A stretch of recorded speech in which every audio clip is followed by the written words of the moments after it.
Welcome everyone. We're glad to have you here at the 2020 United States National Finals for the F1 in Schools program. I'd like to introduce myself. I'm Brian Kenzior, the CEO of Formula One in Schools in North America, and my lovely co-host, Victoria Sinclair, a former competitor in the F1 in Schools program. And I'll let you tell a little bit about yourself here before we get going. Yeah, absolutely. Thank you for joining us today, everyone. I competed on the team Slipstream as a representative of North America. We went to the World Finals and placed third, and now I'm a junior at the University of Oregon studying product design and business. That's great. Thank you for having me. Well, thank you for joining us. Appreciate that. It's awesome to have you back. So, we're, I think, going to be getting started with our racing here shortly, and we're very excited. We have 12 teams within our competition this year. We have 2 development teams and 10 professional class teams, and we're ready to get to racing here. I know you guys have had a long morning already with all of your interviews. Hopefully all those went well with everybody. And as far as our end, I think we didn't have too many technical glitches or anything as far as that goes, so I think we're in good shape with all where we're at. So.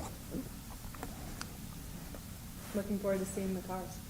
Absolutely. Yeah, absolutely. I know the judges were working late into the night last night, doing all the specification judging on all the cars, which is one of the hardest parts of everything. I know they were excited to see a lot of the cars. There's a lot of very creative ideas that we're very impressed with, and hope to see that that growth continue for the F1 in Schools program for all of you guys. It looks, do we have cars on the track yet? We're getting pretty close, I think. So, Tori, your time with F1 in Schools, till we get our, up and running in here, how do you feel that the F1 in Schools program helped you, move through you're in college now, and how do you feel that helped develop through that? Yeah, absolutely. I was just talking to Brian a little bit before the show, and we were speaking about how F1 in Schools has been the most valuable experience to me. I work as a consultant now, and one of the things that we're learning is just how to work as a team, how to brand yourself, how to market yourself. But something that I've read in the questionnaires you guys answered was also that you really believe that not only when you're on a team do you embody the things that you choose to represent yourself by, but they also become your identity, and how important that is not only as a person, but also when you're going into business and trying to market yourself that way. But the skills you learn here are invaluable. I'm sure you guys have worked extremely hard and know that. Be proud of that, but also be willing to work harder in the future and build on those skills, because that's truly what's going to make you a great professional in the real world. Absolutely, absolutely. And all these skills that you're learning now are what the employers are looking for in that real world. Yes, I know that's absolutely. for sure. So as a executive and as you may call it, I guess, at this time. It's exciting to see the kids that come out of this program and what it's going to do for them. So, Absolutely. Yeah. Looks like we might be getting close to racing. I see some cars up there. Mm-hmm. Absolutely, yeah. And one of the great things F1 in Schools has awarded me, not only as a national or a regional community, but a worldwide one, is the network you establish after. When you attend these conferences, when you meet these other teams, when you really create this bond with the people you work with. It's an amazing family to be a part of, and it just seems to be growing and going upwards from here. So very excited for the future of this competition for sure. That's great. That's great. Yeah, I know. All the kids that I talk to that I from my past years, they show up and I always see them on. Out of the blue, they randomly show up, but they always talk about their experiences and how worldwide they're talking to friends all the time, and it's like you say, your network went from a small little county where you were to all of a sudden a global thing, and it's pretty neat as far as that goes. Yeah, so. Absolutely, yeah. All right. Well, it looks like we got the safeties going off on the cars right now, so we're going to start the racing here. Yeah. I believe this, forgive me for looking backwards, but I think we're starting in the professional class, if I remember correctly. Okay.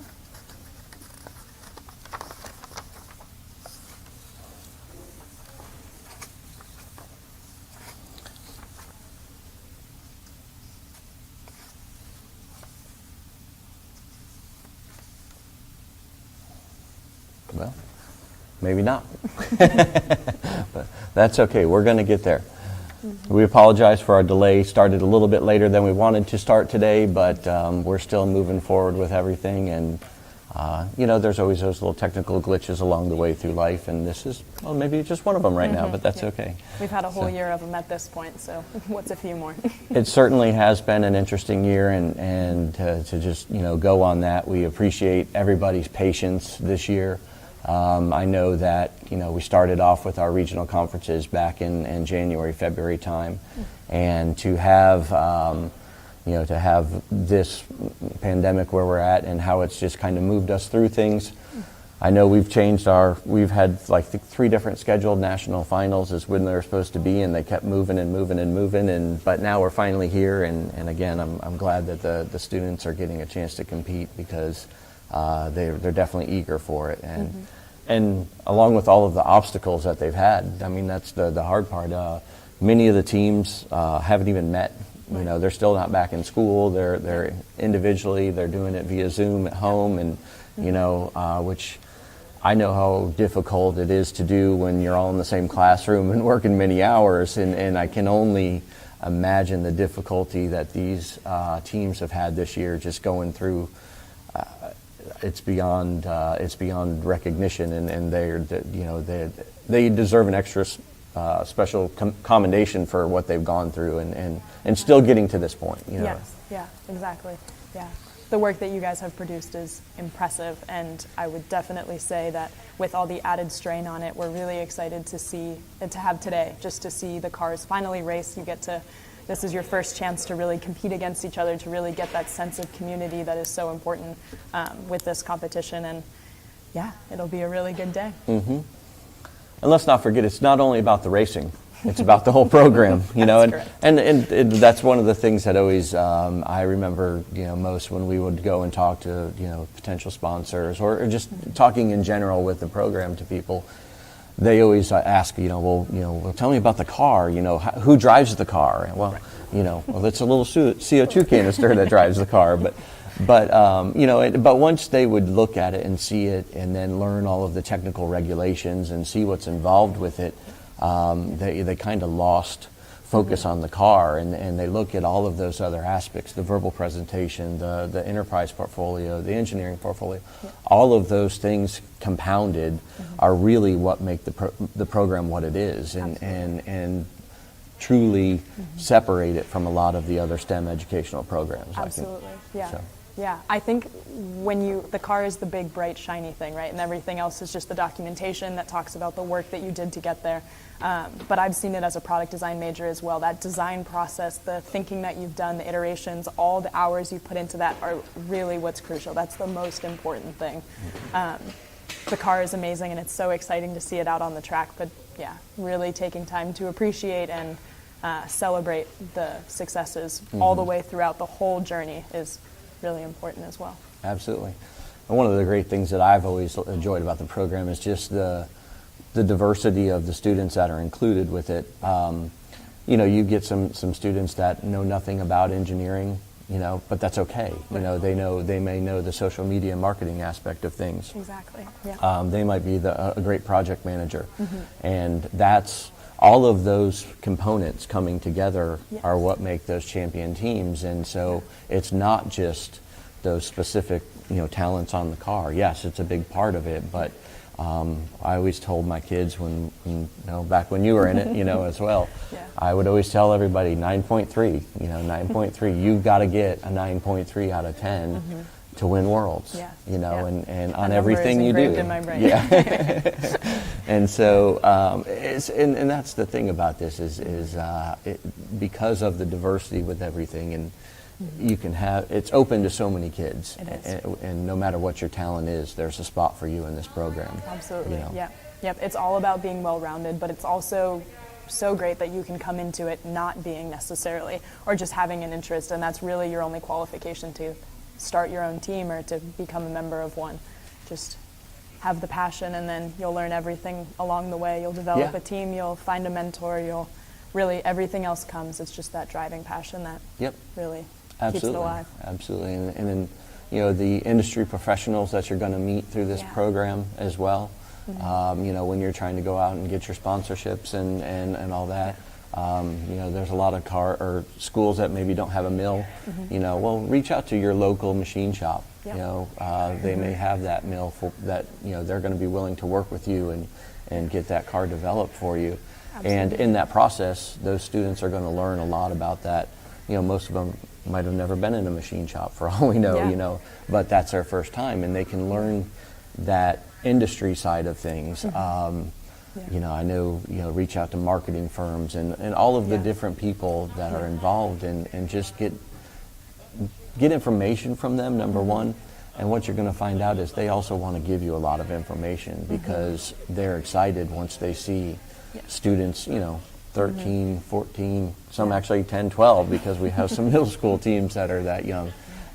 You know, they see what these students are doing and recognize it's something special, and they want to help. Yeah, You know. absolutely. Yeah, we were speaking about it earlier, and just like remembering when we'd go to like pitch people or we'd give them our elevator pitch, you know, you start talking about what it is and they just kind of sit there for a second and they soak it in and they go, wow, like I don't know what I was doing when I was your age, but it was definitely not that. But I remember when we were on our team as well, it was everything as a learning opportunity. Madeline, our social media marketing person, she reached out to a local marketing firm, like you suggested, a great thing to do, but we all went to those meetings. She, of course, worked with them more intimately than we did, Absolutely. but just absorbing and soaking in, meeting people in your community, reaching out to people, learning how to cold call, communicate, network, all those things, it truly is like the framework for what you'll do for the rest of your life, and it's a great time to get started and to do it on your own initiative. Yeah. Absolutely. All right, racing. Looks like we're ready to race. We've got our developmental class up. Yeah. I'm not exactly sure on the pronunciation, but Sprezzatura. Sounds good to me. All right, okay. And 8th Gear Racing are on the track right now. Yeah. 8th Gear Racing is from British International School of Chicago, and they're in obviously Illinois, Chicago, Illinois, and team of 6 students. Yeah. And Harker School in Saratoga, California, so almost opposite sides of the coasts here. Yep. So I know the California teams had a little more challenge this morning because we are all on Eastern Standard Time, and The time I know difference some of their interviews were a little early this morning. So thank you guys for hanging in there and getting up early and being at those interviews on time. I know that was probably a little rough. Yeah. It's not the best wake-up call, but That's all right. But you know, you do what you got to do to get where we want to be. So absolutely. Yeah. all right, it looks like we had one go down the track there. Race time of 1.65 and 1.678. Very, very close race. Yeah. Wow, that's a great challenge right there. Looks like 2 evenly matched teams as far as that goes. Yeah. So just a little bit about the racing. The cars will run. They each submitted 2 cars. They run their A car and their B car in both lanes. So they will run each in this lane, and then we'll switch the cars over to the other side and run them. So they'll get a total of 4 runs as far as the time trial racing goes. And it looks like we're getting real close to our second race. Yeah. We got a The thumbs up moment we've all been waiting for. Yeah.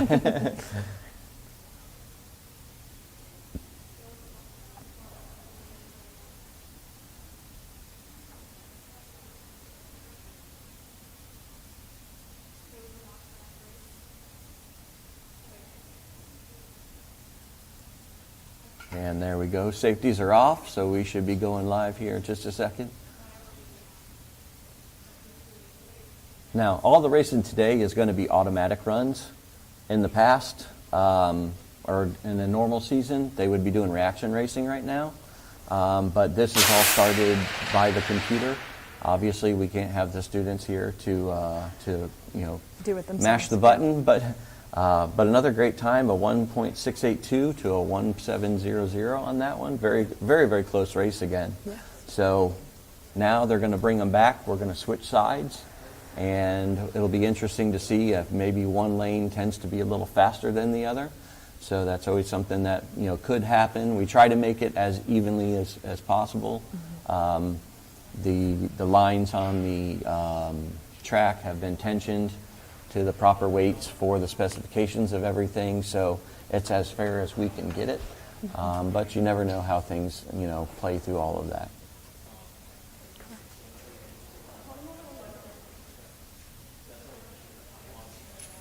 So a little bit about Sprezzatura. Looks like they've been working on their car for a couple months here. And interestingly enough, they have named their car Jeff, if I'm pronouncing it there. And I do not watch Top Gear, but if you're a fan of Top Gears, then you are definitely going to know what they're talking about. Mm-hmm. So, or who they're alluding to. Or who they're yes. alluding to, because it's not. I'm not sure about that as well. No. So. We're car fans, but specific to Formula One.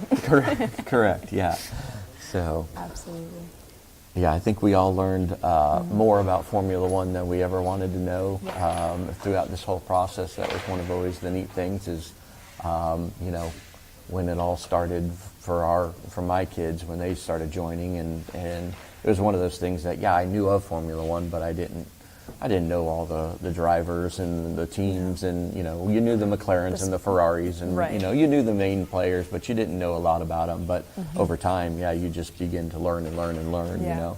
You grow to have so much respect for it. And then you find yourself waking up at 2:00 in the morning because the race is on and watching it. So, or sometimes you might even find yourself at 2:00 in the morning still working. Yes, exactly. And watching the race, because that Something. sometimes happens as well. So there's something about Formula One that just keeps you up all hours of the night. Yeah. Truly. The team name hails from the Italian root of studied carelessness. They said that the idea of the team name is to say that our car is so fast we don't even care since we know it will win. Obviously, we do care about our car's performance, and we're not going to be cocky and say it'll win, but it sounds cool anyways. And I guess we'll see out on the track today what happens. Yeah. I like the attitude there. That's good. You always, anything you go into, you always want to win. Yes. I mean, that's the objective of what we try to do, is everybody wants to be that winner at the end, and everybody shooting those arrows to the top. That's Absolutely. what we have to do. So. Absolutely. Yeah. One of their design notes is on their unique front wing, and it's a unique system to get the turbulent airflow from behind the front wheels and divert it away from the car body. I think that's something we all strive to do, but I'd like to inspect their design a little bit more to see exactly how they brought that to fruition. But absolutely, yeah. We're just getting to see the cars on TV today. I haven't really seen them up close and personal yet, so that's what I always enjoy, is being able to look at the cars and see what they've done. And the amazing thing is, I don't care whether it's in the developmental class or in the professional class, the specifications are there, and a lot of people think that the cars are going to show up and they're all going to look the same. Well, that's the farthest from the thing that could ever happen. Yeah. I mean, when you get to World Finals, and last year 51 teams, and you look at those cars, and there's no two cars that are the same. I mean, there's some variations that are close and things like that, but everybody's got their own spin on it. Everybody's got their own ideas on what they're going to do. Absolutely. And if you're doing your job and challenging the rules, you're going to come up with something innovative, hopefully, that's going to give you that extra push to give you that higher placement. Yeah. So again, that's what I like about this, is you never know what you're going to see. Me too. So. Absolutely. But like you mentioned before, the diversity of the program is something that makes it so great, and I think its strength shows exactly there what you were speaking about. Like, people who have been around the sport for so long have an idea of what the cars should look like, or they've seen other teams' cars and things like that. But when you really come into it from a fresh perspective, like people who are more interested in marketing or business, they have completely different inspirations, and they have different takes on, when they read the rule books, when they read the tech specs. Another picture comes to their mind that may not necessarily be what a traditional Formula One in schools car looks like, but that's what makes each team different and great ultimately. Yeah. And that's one of the things I found too is, and we probably experienced it in the years that we were doing it as well. You never know who's going to have that spark, or who's going to see that next neat, new thing that's there. Exactly. And a lot of times it comes from the random people. your social media and marketing person will randomly talk about something on the car one day, and the engineers are like, "Wait, hold on, what did you just say?" Yeah, You know? yeah. And then they explain what they're saying, and they're like, "Oh, we never thought about it that way." Yeah. Because we tend to get on the train tracks and we ride those train tracks, but Absolutely. everybody else sees things a little bit differently. So I Yeah. think we're getting close to. We got a great shot of a forearm there, I can tell you. Or maybe they're trying to show us a close-up of the wheels there. But It's a pretty good paint job on that car. I like to see it. yeah, they did a great job with on the underbody of it as well. Sometimes that's a forgotten component or a forgotten spot is that paint on the bottom side. But now that looks like they did a great job there, and so. This angle truly works to their favor. Yeah, exactly. Yes. So you will see some subtle differences between the developmental class and the professional class. Okay, it looks like they have another race. We're kind of looking at different monitors, so bear with us here. But I didn't get a time on the last one, but that's something that hopefully we can get through that there. But looks like All of them are being recorded on their Yes, own, so everything we have is the times if we don't catch them. ensuring that we might not be getting it on camera here, but everything is being recorded. If you actually look in the background, we've got several people on computers back there that are making sure that everything is there so that we have the proper documentation for the final scoring as well. Correct, yeah. And Back in my day, the tracks did not look like that. That was a beautiful track. yeah, certainly the couldn't even tell by the angle of that. Oh, well, it looks at lane 2-1, so that looks like that would have been, I believe, 8th gear that would have switched over into the other lane, if I remember correctly. Forgive me if I'm wrong there, but yeah, the technology on the track, the technology on the components that we have stopping systems now that are much more forgiving to the cars. Yes. Back in the day, it was always a challenge. You had your towels, you had all the other things, and you saw some. That actually probably was one of my most favorite things to do was at Worlds look at all the different stopping systems that people, because it was crazy. No, it was. When it's completely left up to the team, you get every different take on it. What's the softest material? What's the most efficient way to stop it? Yeah. But it was always the most nerve-wracking, I think. It was months of development into these cars, perfect refinement, perfect paint jobs, and then you send it down to get stopped by someone's hand and a bunch of towels. Yeah. It's heart-racing, but it's absolutely. It's exciting. And just the physics and the engineering behind that as well is crazy. You're talking about a car that weighs 50 grams Yep. and is going probably somewhere around 45 to 48 miles an hour. And you've got to stop it in 3 or 4 feet and then try to race it 8 more times and or not 10 more damage times. it. Absolutely. So it's a crazy process to go through. But again, that really separates what everybody's doing here and the talents that they have to be able to refine that process. Absolutely. So. And the thought that has to go into almost every aspect of the competition doesn't stop when the car crosses the finish line. It's after, it's before, it's everywhere in between. Yeah, I think you were blessed with being our car I stopper was, in yes. Abu Dhabi, weren't you? Yes. Yeah. And we had a challenge because our pit display did not show up on time, and so it was one of those things that we had to scramble around and make our own remade stopping thing. It was truly interesting. So, but now, hey, these guys now they've got the utmost the best technology. The new Denford stopping system there is just it's doing a great job so far. Yeah. And they're lucky that they can have such a good thing that they don't have to. Absolutely. I mean, they obviously I'm sure they're looking at the engineering on that. Of course, in the rule books, the specifications are in there for the stopping system. So, Correct.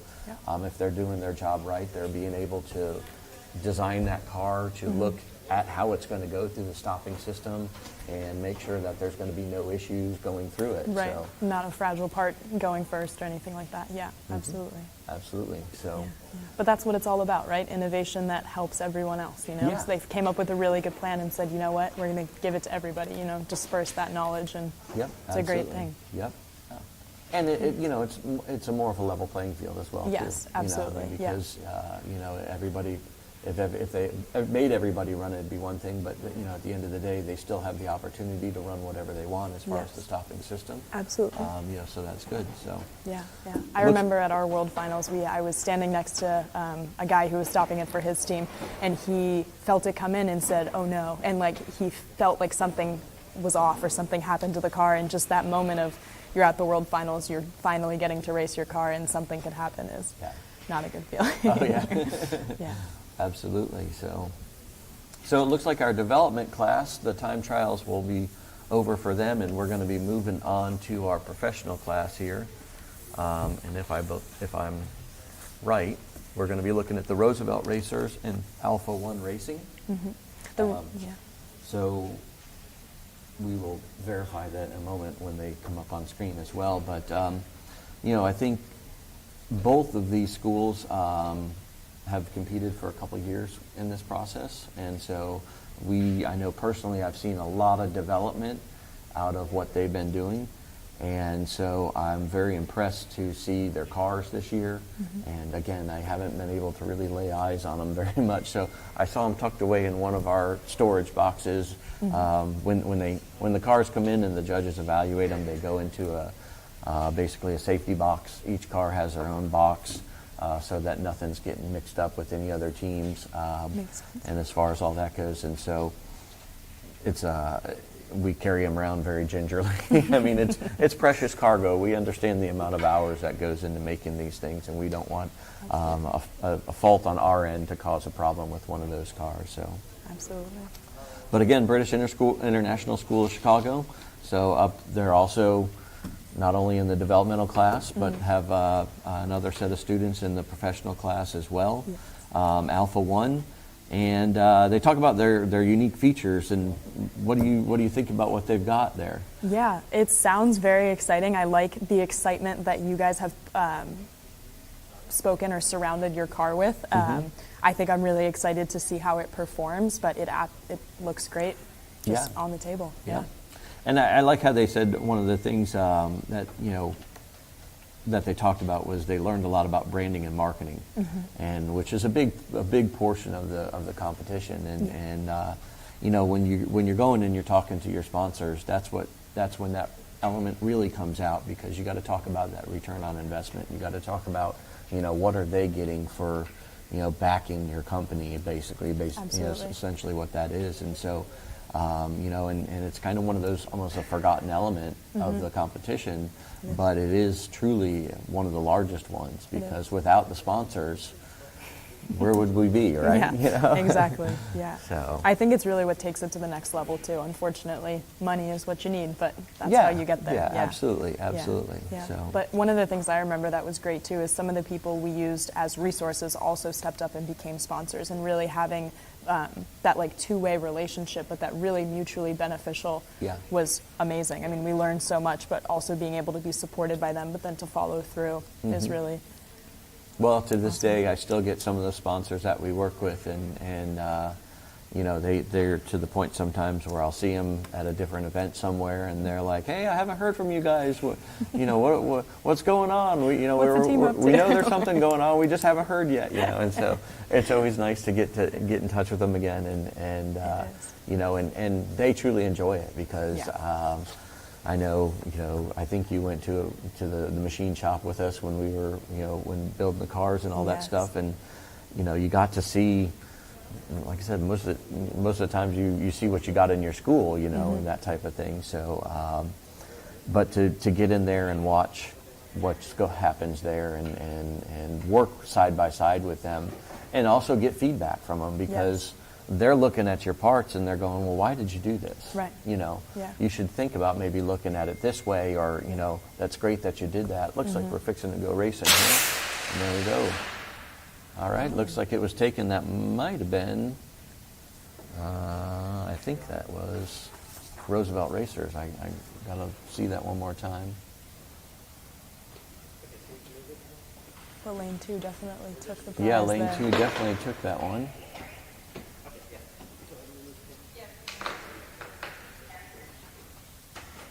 We didn't get to see the times on there yet, but that's okay.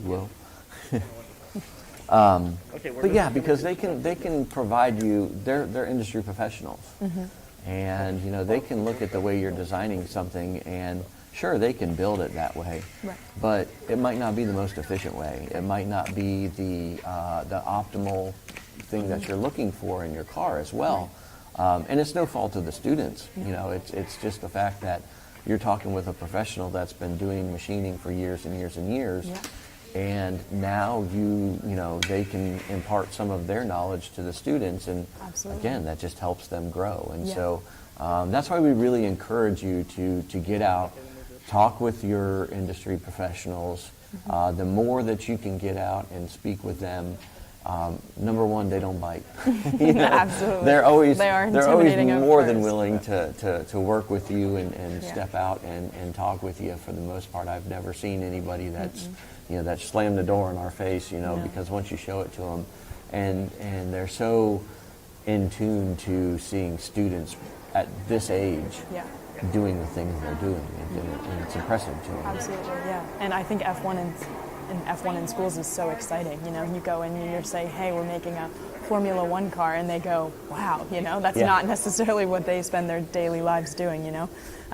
But yeah, absolutely. Everyone's been super nice, super encouraging. And like you said, the experience they have is invaluable, and letting them impart that knowledge on you and just being receptive to hearing it, even if it's not We do something. have another race going on here. Yeah.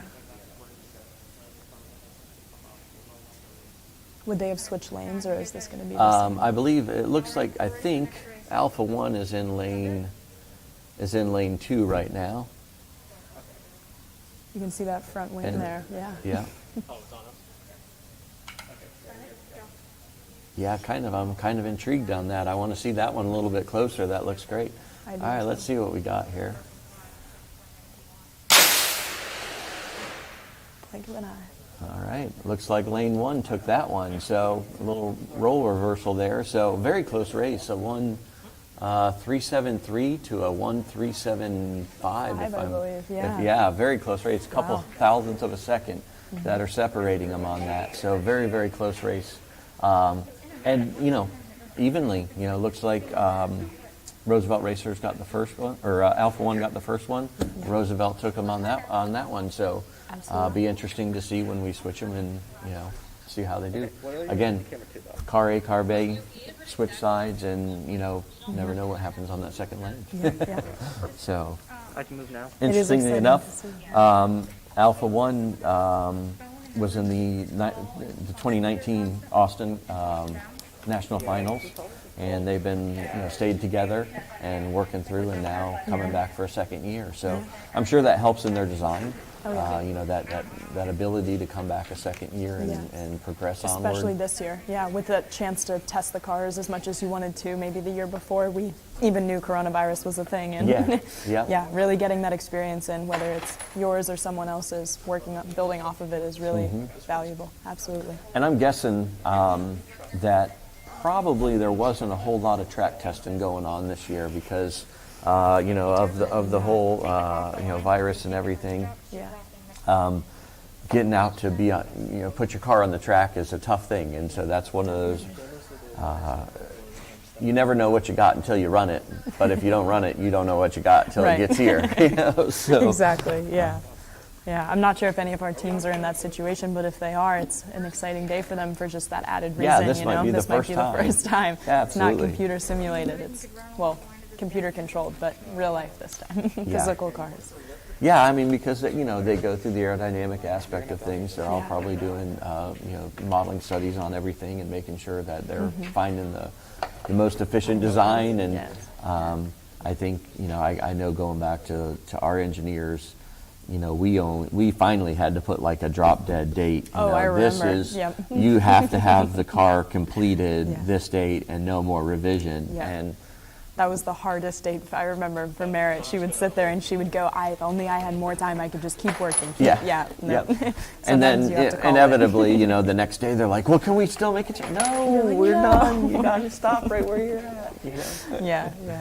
So, The passion does go all the way through, though. It's in everything, Oh, you yeah. know, just the last minute things, the nights Yeah. before the competitions.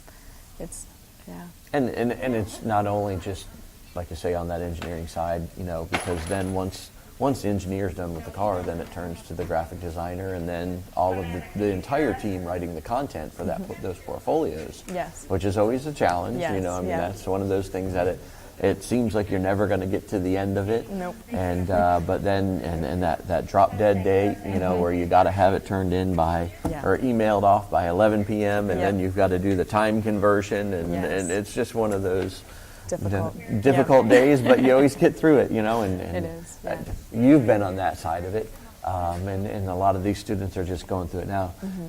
Tell me the feeling once that portfolio is submitted or your projects are submitted. Yeah, it's magical. It's not like a weight lifted off your shoulders because it wasn't a burden, but it's like such an excitement, and it's also like a proud feeling. You've spent months doing this, and then that like all of the hours, those really late nights right before those deadlines or just throughout, they really just come to be worth it, and you're so proud of that final product. And when you get to hold it in your hands, you see, the glossy paper, it's all printed, it's amazing. Yeah. You're so proud to put forward what you have, and that's why I think competitions are so exciting, but so is like those meetings when you're like, yep, we got a product, we're proud of it, let's move forward.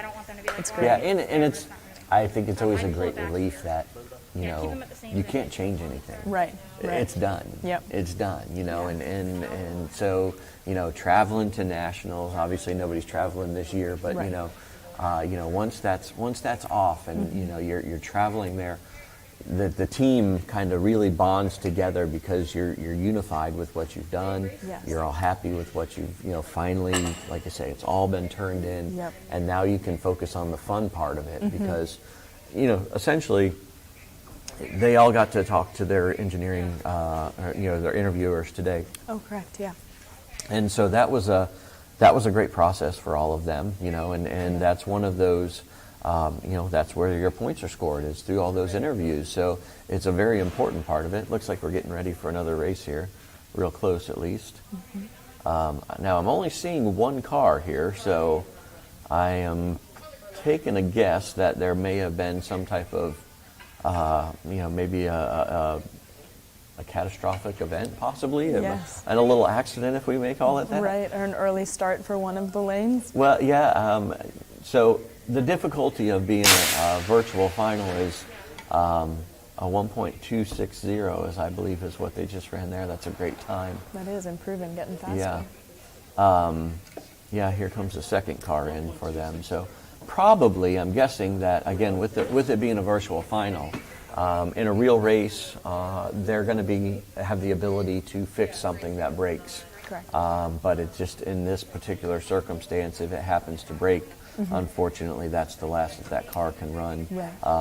Which is the great thing in having both an A and B car. Yeah, absolutely. Yep. And in this case, it works great for them. They still have one car running, so that's good for them. Right.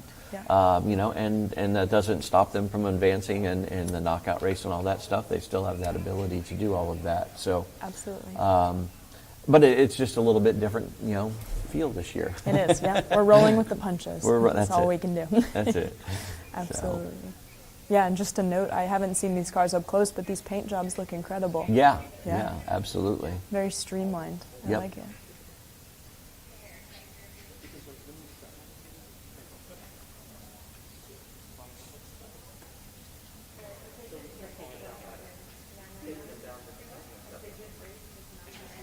Some last minute touch-ups. Yeah, they're always taking the final, making sure that car's lined up right, making sure that it's pointed exactly straight. Yep. I know it's always one of the longest processes right before the races. Yes. Again, normally you get that tune-in time to touch it up and point it exactly where you need it to go. So. Yeah, I promise our track team, they are perfectionists. They will be careful and they will get it perfectly aligned. Yeah. A lot of them are past competitors through the F1 in Schools program, so they know what it means to you guys. They don't want to set your cars wrong. No. They want to make sure that you're getting the best opportunity to make it down the track. Yeah. And so that's we're trying to raise it up to where everybody's going to be at that top level. Absolutely, yeah. I think just being back here today too, you really your heart gets back into it, you feel like these are your team, these are your fellow competitors, your peers, and the excitement really comes back. I was watching the verbal presentations earlier, and just like those nerves right before it started, I wasn't even presenting, Absolutely. but you remember that feeling. Like Another lane really, one. really close Yeah. race. Looks like Alpha 1 took that one as well, a 1:3:05 to a 1:3:93. Again, real close races there, so that's good. So Both great times, too. Absolutely. All right, so it looks like we'll probably be switching lanes again, or switching to our next group. Yeah. Keep moving through our cycle here. Absolutely. So here we'll have Cyclone Racing and Andover Blueprints, if I'm correct. I think so. All right. Cyclone comes to us from Brentwood High School in Brentwood, Pennsylvania, a team of 6, 1 male and 5 females. And the Andover Blueprints from Phillips Academy in Andover, Massachusetts, with a team of 6 as well, 4 females and 2 males. And an interesting name. Okay, so one of the Absolutely. questions we've sent out a survey to all the kids so they could give us some information about them as far as because not being able to meet them in person, a lot of so we got to get something to talk about here. Some conversation. Conversation. starters, There yeah. you go. And we asked them, "Does your car have a name?" And I know our cars always had names, Right. And especially when it got down to the point when that you build 6 or 8 cars because you're trying to get the final 2 ones, and Perfect, yeah. and I just know that our guys would always, they all looked the same to me when I looked at them, and they're Yeah. like, "Oh no, that's car number 2. This is car 4. Oh, that's yeah. car." And No labels. They just know. no label. They just knew. Yeah, I mean, they could look at because they knew where the little blemish was or where this Right. was, so The sticker's they a always little went bit through off, it. yeah. But Andover Blueprints, it looks like they've named them Admiral and Blue Jay.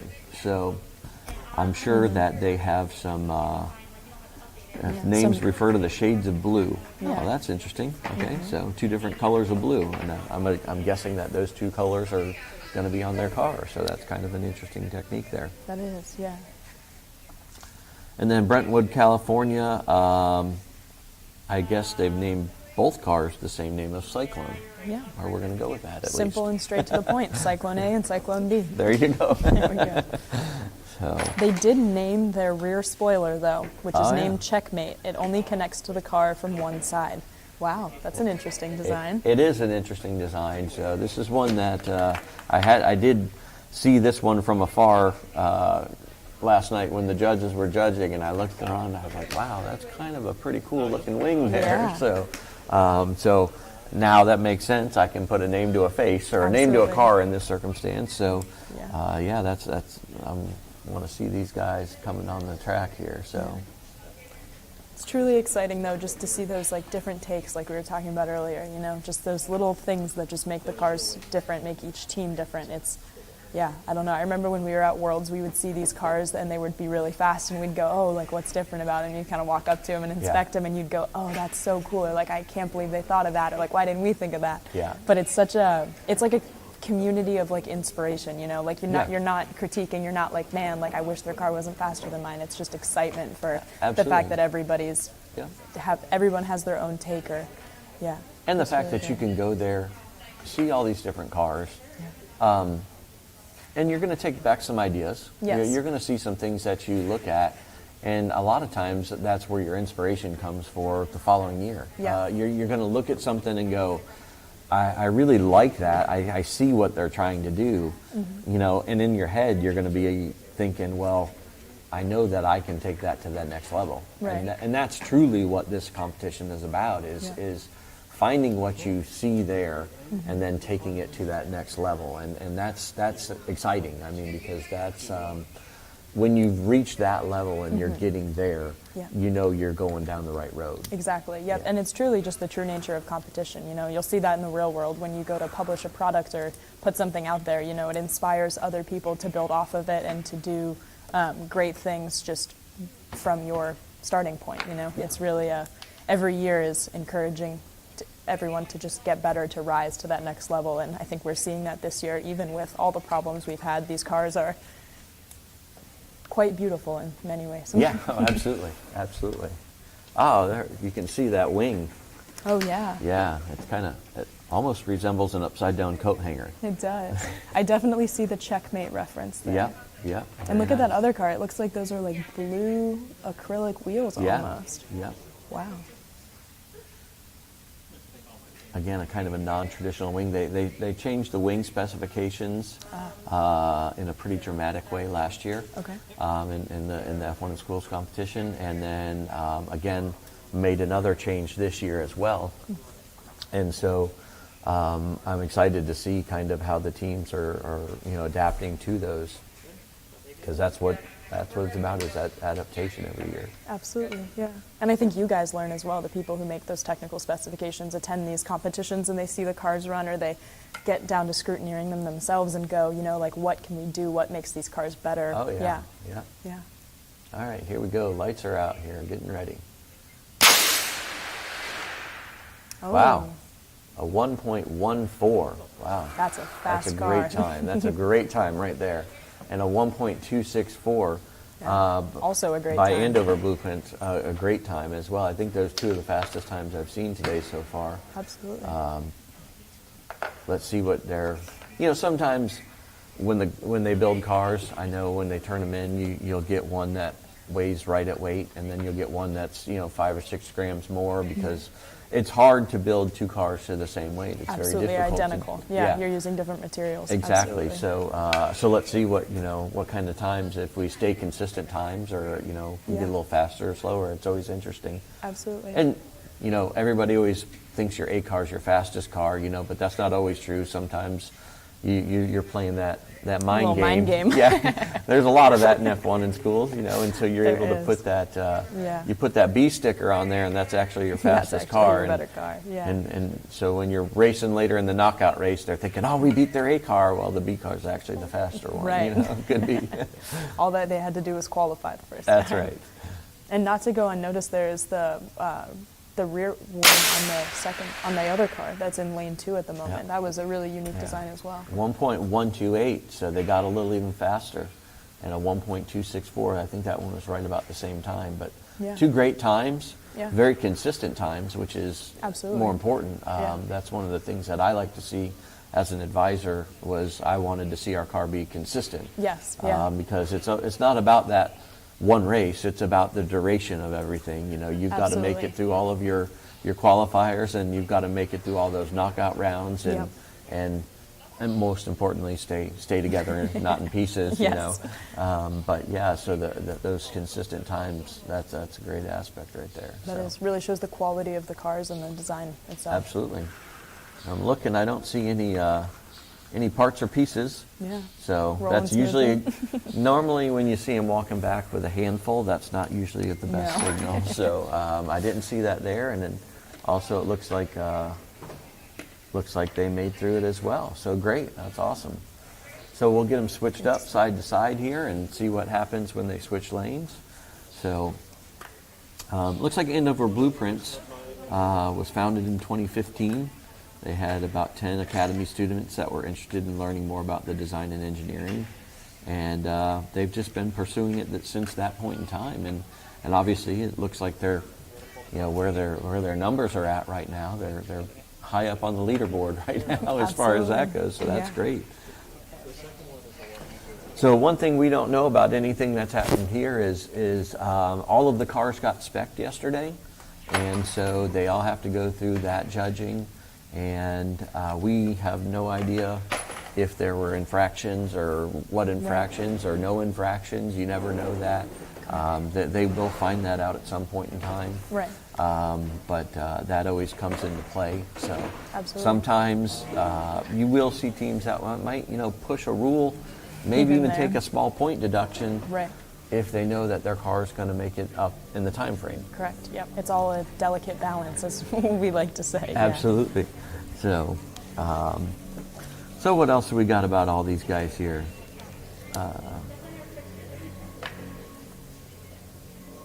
They said that the distance has presented quite the challenge. Members live in a variety of states and countries, meaning they have made accommodations to disparate time zone. Wow. So that's interesting. So they must be more of a collaborative group Yeah, They say may be from the Phillips Academy, but a collaborative group of kids coming together. So Absolutely. that is a challenge in and of itself, It truly because is.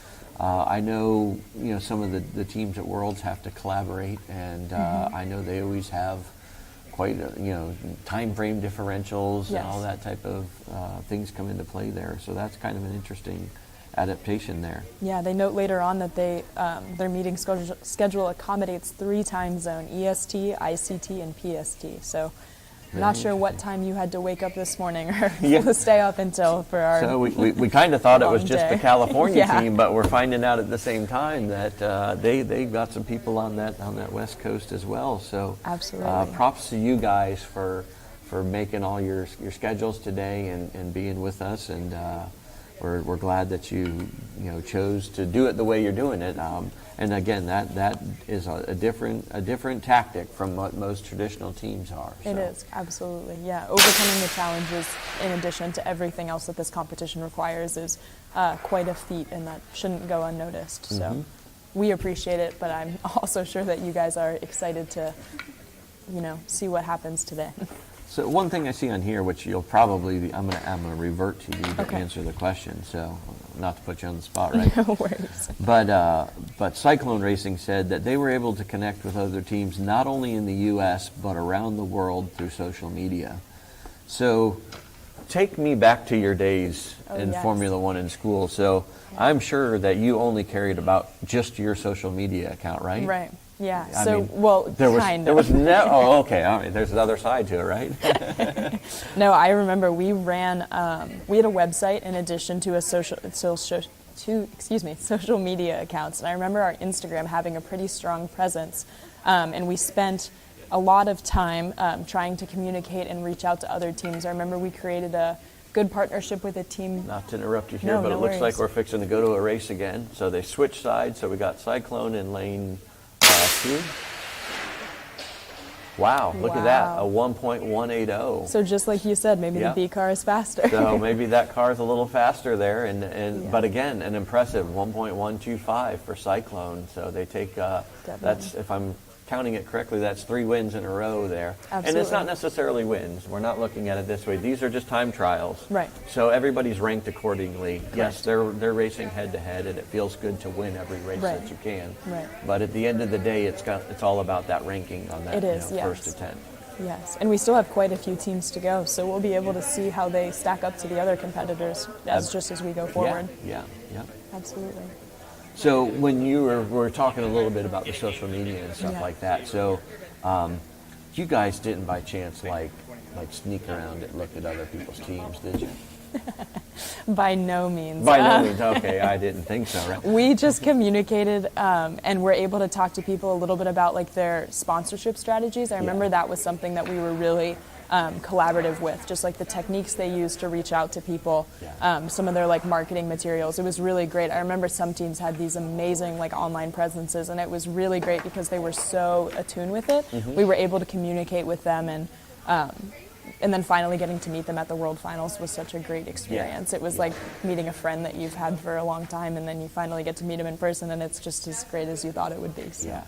And I know, having been through this, and I'm sure the current competitors are doing the same thing, globally around the world when the national finals are going on. Yeah. I know we always used to tune into them, especially if we were working on a Saturday or Sunday. Yep.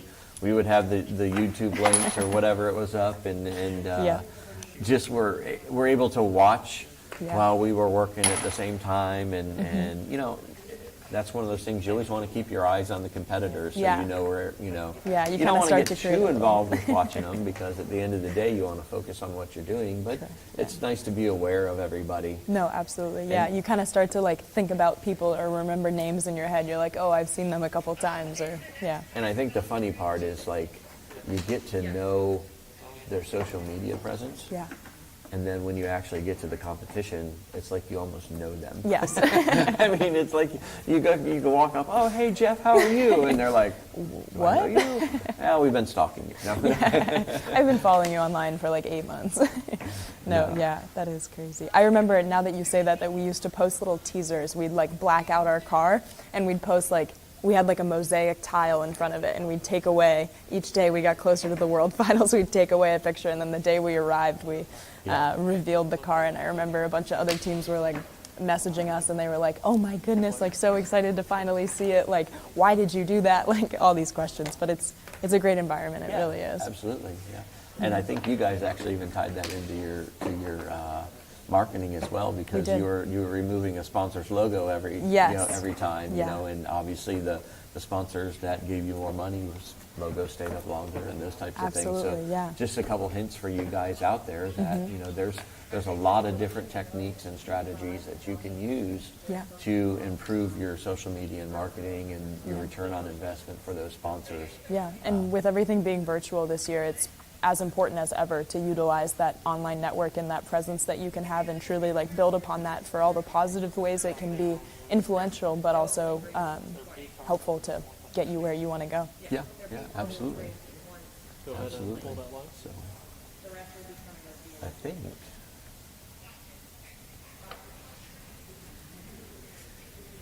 we may be moving on to our next set, I believe, if I remember correctly. Yes, it looks like we have 2 different cars out here. We might have even missed a race back there. I apologize for that. We just get to talking, and that's all we know, right? Yes. That's why they put us up here, I guess. Yeah, I suppose. So it looks like we've got the Lightning Prawns and Valiant Racing, I believe, coming up next. Yeah. I could be wrong at that, but we will see that here shortly. Just to take a guess, which one do you think, which car do you think applies to which team? Something about the red just makes me think it's a prawn.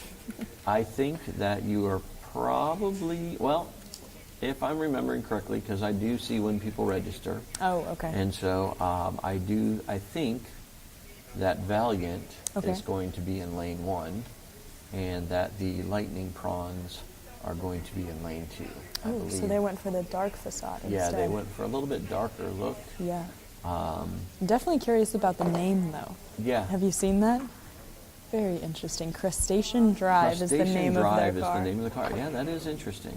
And then you have Red Line, which would fit into fitting, the correct, Red Line. Yes. Yeah, okay, just read on a little bit. So, a nice looking car. We're actually getting to see a little bit of the underside of it right now. Yeah. Trying to get that canister fit in there. Yeah.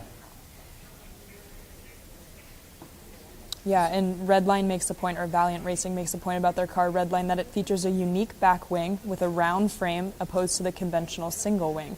They have a unique attachment system at the front of the car that allows them to easily separate the main body from the front wing and front wheel attachments. That's an interesting point. Do you think there's a value in that?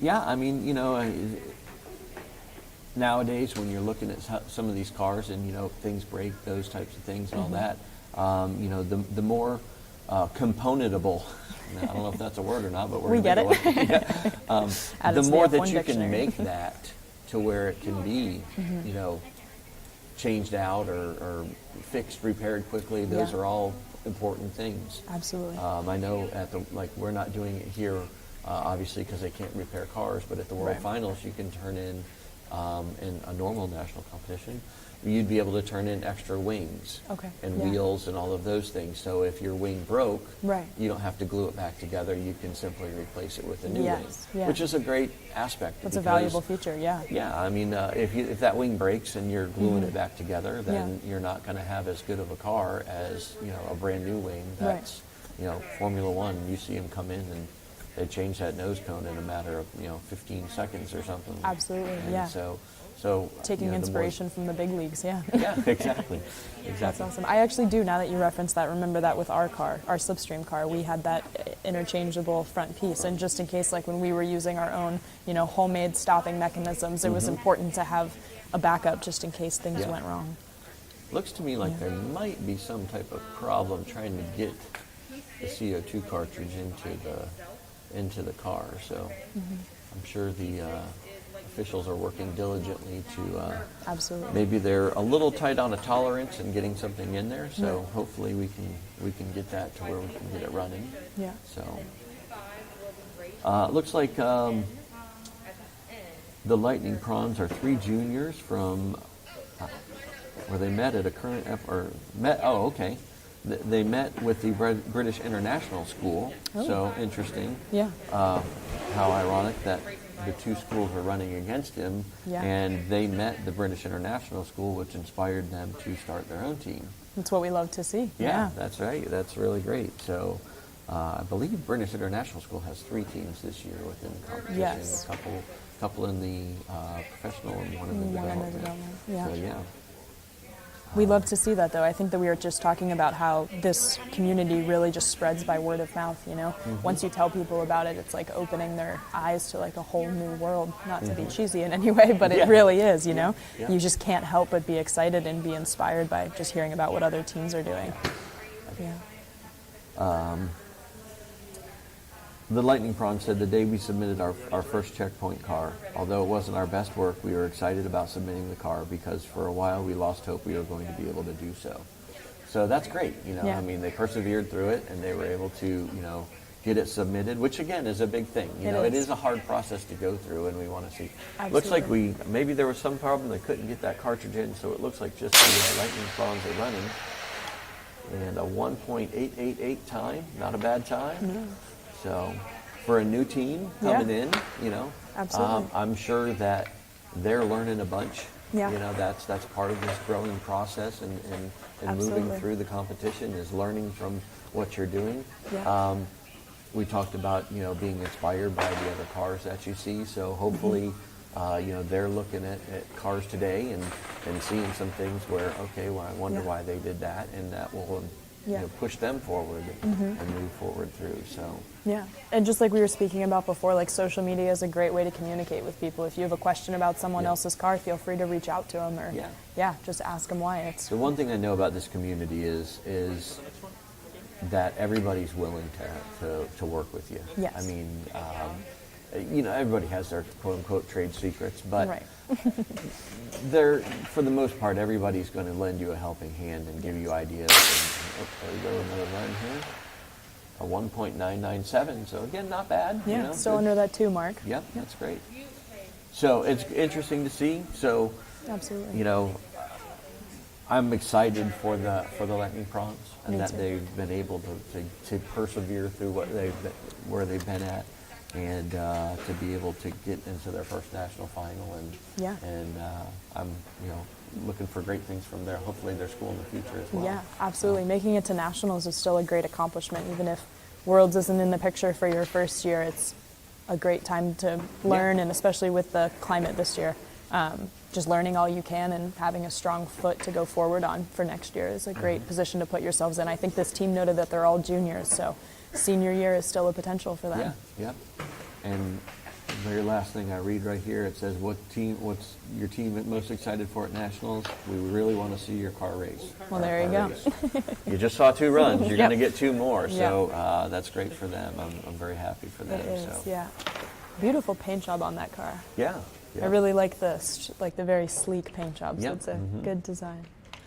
Yeah, Now, in my head, when I hear Lightning Prawns, I was thinking that I was going to see like a car with a lightning bolt on it. That's just what you kind of think of. But they went for more of the, you know, the dark shadow. Yes. kind of look. But it looks really nice. It looks does. really nice. So. Absolutely. Yeah, and I think something we were speaking about earlier too is like the community that F1 creates is, especially like now when everything's virtual, is sustained through like some online resources that I still utilize and think are great.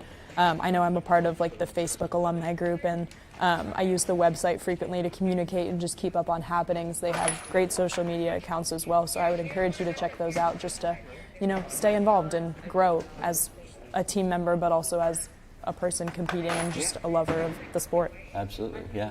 And, you know, we, you know, as F1 in Schools North America, we're trying to grow this program to what it really should be.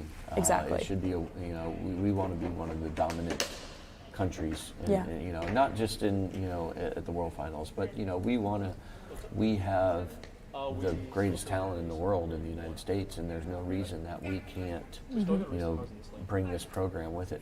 Absolutely. In the places that it's going to go is really going to be exciting for us. And so, like I said, I appreciate everybody's patience with us this year as we've gone through all the difficulties. But some growing pains. yeah.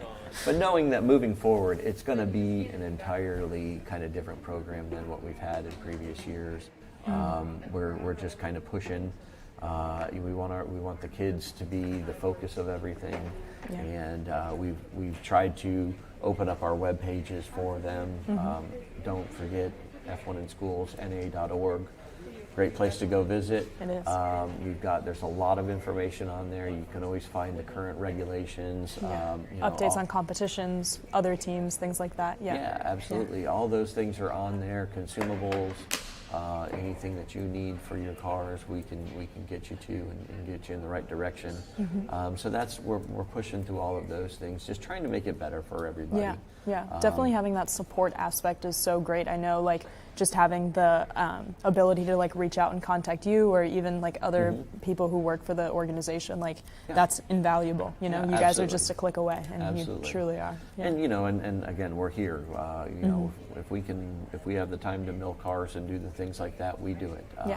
Because I know, again, with these times especially, it's been a difficult year, and if you can't get to your school, you could have a great mill sitting in your school, but you just can't use it because you can't get to it. So, but to persevere through all of that and be able to get to where we're at, that's a great thing. So reading some of these background stories of some of these teams, I think I've definitely seen a reoccurring theme of just not only being displaced because of the pandemic, but also like changes with teaching structures and team members and just life events and things like that. And I think it's really important to note that not only is this community here to compete, but it's also here to support each other. So if people can help in any other way, you'd be surprised, how willing they are to just really be there to help support you, not only you guys, but also other teams. And that's something I think it's really good to rely on. It really helps build that sense of community. Yeah, absolutely. So I was looking at Valiant's thing here. It says, what makes us different is our diversity. Not only is our team an almost even mix of boys and girls, but we have a team filled with different cultures and nationalities, including Indian, American, Cuban,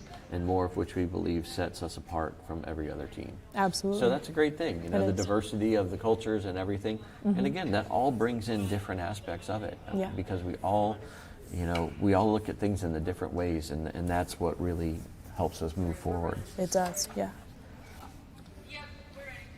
It looks like they had a change of coaches, and they were able to persevere through that. Yeah. So that I'm sure has been a challenging thing for them. Mr. Edwards was there, and they've switched over. But I'm excited there.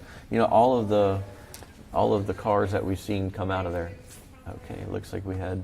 Did we miss a race again? We may have missed a race we again. We did. Okay, well, we're getting pretty bad at this. We need a little buzzer. We probably need to watch that more often. But keep our eyes here. 1.950. So again, the car's staying pretty consistent time-wise. Again, that's what you look for. First of all, is consistency, because that means that what you're putting on the track is working into a certain aspect of it, staying within that average. Correct. Yeah. Well built. Yeah. Yeah, well built. That it's not escalating higher or lower, those types of things. Obviously, everybody wants it to go faster, but over time, you want to see those averages stay there. Yeah. Knowing that you did build a design that's good and like holds up and is like of a great quality is just something to note, and of your like manufacturing ability, and then you can go back and refine your design. You can work off of this. You've got a good stable car that's given you a great starting foundation. First year, 3 months, is so to get to where they're at right now in 3 months is an amazing time for them. And I think that they're gonna look at this certainly, and if they decide to pursue next year, definitely they're gonna, or heck, we don't even know. They could be they could be the number one at the end of the day. We don't know. That's true. Yeah. That's the thing about this. You never know, but. They're I'm sure they're already, just like we talked earlier about the engineers always wanting to make it better. I'm sure that even when they shipped that car off, they were still thinking of things that they could do to make that better. Absolutely, yeah. Oh, and I know, I bet that must be so hard. It's kind of nice having your cars like in your vicinity. You travel with them. They're your babies. You keep them in your sight all the time. Sending them off, I couldn't imagine. That's probably a little nerve-wracking. Yeah. But also the extra time that goes into that.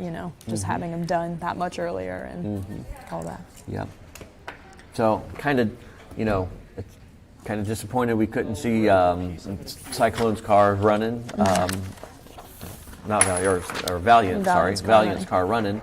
Obviously, there had to be some type of problem with. It looked like something that maybe the cartridge hole might have been a little bit smaller than the cartridge, and that they couldn't get it in. So that's unfortunate. That happens. Yeah. It's simple fix. Yeah, it's a simple fix. Unfortunately, we weren't able to see it go down the track. But again, those are those learning moments that you have to. You have to spec the cars. You have to check everything about them. When you're building it in SolidWorks or Fusion or whatever program that you're using, you want to make sure that you're not going to the tightest tolerance. Correct. You want to make sure that you're getting those numbers, and then once you build it, you got to run it through that checklist of things to make sure that that those things are coming out where you want them to be. So absolutely, I'm sure they're going to learn from whatever it was once they get their feedback, and again, absolutely, that they'll move forward, and I'm anticipating better things from them. Absolutely, yeah. So yes. They Lando Norris is their favorite driver, and McLaren is one of their Gold Cup sponsors. Wow, so how a lucky great are position they, right? to be in. Yeah, that's fantastic. Wow. So that's certainly not something that we see on all of them. That No. McLaren is one of the sponsors, which that's a great thing. No. And just they said what makes F1 in schools amazing is the many once in a lifetime opportunities it gives. Before Corona, being able to travel to Austin and compete at the Circuit of the Americas is something we would have never done without F1 in schools. Yes, and they note that their team will win because of their dedication, perseverance, and resilience, and we're hoping that next year that'll be a reality, or even this year potentially. Yeah, we don't know. That's the thing. That you is don't true. know where. They might have a little problem with the car, but they might have had that 9.3 and everything else. You don't know. That's why I always say to do it. So yeah, but like you said at the beginning, it's not all about the car. There's much more that goes into it. Mm-hmm. Absolutely. So looks like we're getting a fresh set of cars on here, and we're kind of moving through these fairly rapidly. Are. So I guess we're down to 3 cars left for racing. So that's great. It looks like we're going to have Stride and Alliance. Yeah. Interestingly enough, both of these are Granbury High School. Yes. So I'm sure although they're not competing against each other here, you can bet that there's a little bit of competition in between the two of them. So, so I'm just, this is going to be a little bit of an interesting one. So. Right. Let's see if we can find out anything interesting about these guys in here. So. Yeah, so Stride Racing hails from Granbury High School, and they're a team of 4. And Alliance Racing is from Granbury High School and Palmetto High in Manatee County, Florida. So Texas and Florida, Alliance there. Okay. A team of 4 as well. And it looks like Alliance attended the World Finals last year, and Stride Racing is a bit of a younger team, and they've been working on their cars since September. So just a couple of months under their wing, but we'll see what happens on the track today. And that's good. That's the part of being being within your school. Oh, we're evaluating Valiant Racing. Okay. Yeah, just definitely taking a look at what the issue was there. Yeah, so something's happening there, and I'm sure they're checking that out, and we're going to leave that to them. We'll go talk a little bit about this, because since we don't know exactly what they're evaluating with right now, but we're going to figure that out. Speaking about Granbury here, when you have an older team and a younger team, that's a huge benefit for them. It is. Because obviously the older team has been there, they're the experience, and you can bet that younger team is learning from them in many ways, probably. Yeah. So it'll be kind of interesting to seeing that you have the older team and you have the younger team. Mm-hmm. One would automatically assume that the older team is going to have the advantage, but we don't know that. It's not always the case. Sometimes those fresh eyes are invaluable. That's right. Yeah. That's right. So this will be like I say. I'm sure there's some inner competition at the school there. So, absolutely. I know Todd is a great advisor over there at Granbury. He's been in this competition for a number of years, and he seems to always have his teams tuned up pretty well for when they get here to the finals of everything. So definitely. Congratulations to those guys. Yeah, so. Definitely both strong competitors, no matter what the outcome is between the two of them. Yeah, absolutely. I do see one thing here that I got to kind of bring up. So, Alliance here in our infinite questionnaire here, it says, "Why will your team win nationals?" And the response is maybe the best response that I've seen from any of this year. And he quotes. In quotes, yes. "Because we are bad mamma jammas." So, I would really love to see that printed on we're the side fixing of to the go car. to the line here. Oh, we actually had the race. We totally missed it there. We keep missing. Our apologies. It looks like we had Alliance would have been in lane 1 with a 1.204, and what's the other one here? Sorry. Stride. Yes. Lane 2 with a 1.23. So very, very close race. Very close. So yes, there's definitely some competition within that. This is what we like to see. Yes. And a little bit of different design in those two cars, which is also good to see. Yeah. Just- Looks like Alliance is a little bit thinner. Yeah. Different wheel designs and absolutely paint jobs for sure. Both quite beautiful. It's hard to see Stride. We're kind of peering throughout there. So Catching a glimpse when we can. that's it. You know, Tori, I think that we have to work on our watching the screen We do. abilities, because we have Keep the eyes here. faltered a lot. We've talked a lot, but we've faltered a lot at the same time as well. Got to step our game up. Okay, a 1.15, great time There there, you go. and a 1.204. Very consistent time. Very. For And Stride not there far as well. behind. Not far behind, yeah. 1.15 puts them real close to, was it Cyclone, I believe, Yes. earlier? Yeah. It was Cyclone and Andover Blueprints. Yeah. Yep. Yeah, so puts them very close in against each other. So great times there, great times. Truly. I'll be excited to see when they switch the lanes. Yeah, Just see what happens there. So it appears that the bad mamma jammas are actually a little bit of bad mamma jammas over the over the younger guys. They right? truly are, So, yeah. I mean, hey, it's all good. It is. Oh, looks like Merritt has something in her hands there. Oh, we're bringing back something. Oh, but there looks like there's Those two look. So did that maybe come from Stride's car? potentially Where was that? I don't know. floating around in the pocket, maybe. Yeah. I didn't see. Did they bring Stride's car back? I did not see it yet. Oh, here comes. Oh, Yeah, I how many see. wheels do we have? 4? Nope. I Missing see 2. We're missing a couple wheels. Yep.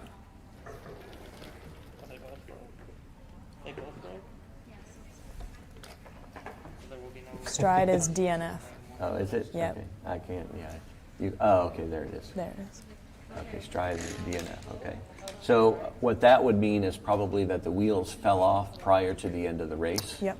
So, which is an unfortunate thing that happened that way, but that sometimes does happen.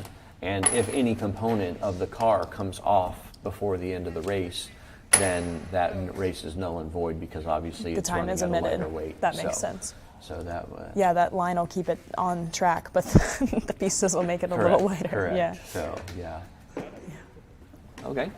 All right, so we'll just see what happens with car B, correct? Well, I think that was their car B. Okay. Or, well, actually, no. Car B race in lane 1 Stride. Okay.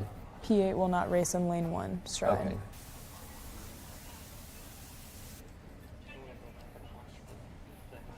All right.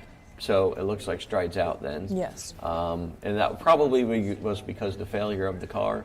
And again, with keeping everything fair, we cannot fix any cars. So Correct. that's unfortunate, but that's the times we live in right this Right. moment. Yeah. When we all get back together, we're all going to have that problem solved. Yes. So And like we said, rolling with the punches, everything's a learning experience. absolutely. So Yeah. what else can we learn? What does Stride have to tell us here? They make note of their modular front wing. Oh, okay. So I'm assuming that probably comes off in components, and Yes. like we talked about earlier, if something breaks, they have the ability to fix that fairly reasonably. Correct, yes. So that's good. So looks like the Mason and Wesley have been participating since their sophomore year, and Reed has been also participating since his sophomore year in 2019. Mason and Wesley were from 2018, and this is Kaylee's first year as a junior. So, yeah, again, pretty young team, so that's great. Glad to see them out here and glad to see them putting their time in on it. Absolutely, yeah. Here's a thing that we haven't really talked about, but they're definitely putting on here. Members of the team have learned to use Inventor, VRED, CFD, and Adobe Illustrator. Correct, yeah. That's one of those things that's like a side benefit to this program. It is. You know, you get to use industry professional programs. We're fixing to go to the race here, so we'll come back to that in a second here.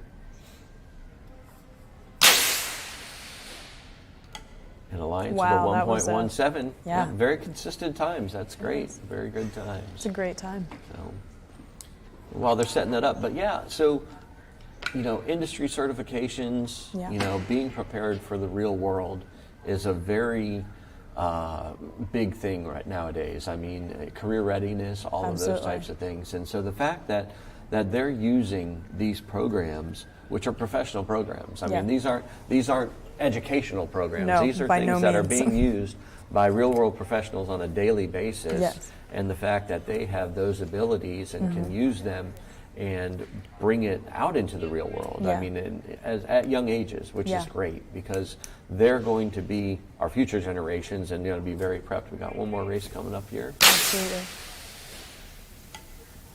1.209. So maybe got a little bit slower in lane 2. Yeah. If I'm looking at those numbers right. I believe so, but still fairly consistent. Good times, yeah, fairly consistent, and so we'll have to keep our eyes peeled in the knockout race for them. So, Absolutely.